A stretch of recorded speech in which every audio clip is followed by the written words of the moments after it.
గీతతో కోట్ల మందికి దారి చూపించిన అతనికన్నా గురువెవరు?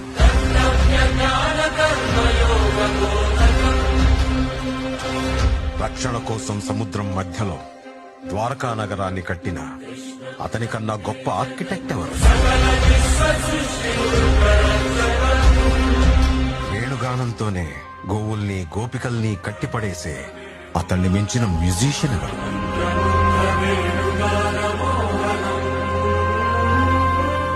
ధర్మం కోసం యుద్ధం చేయమని చెప్పిన అతన్ని మించిన వీరుడెవరు?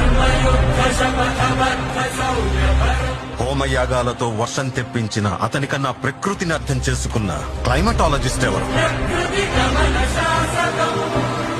అన్కంట్రోలబుల్ ఆర్పిఎంతో తిరిగే సుదర్శన చక్రాన్ని కంట్రోల్ చేసే అతనికి మించిన కైనెటిక్ ఇంజనీర్ ఎవరు?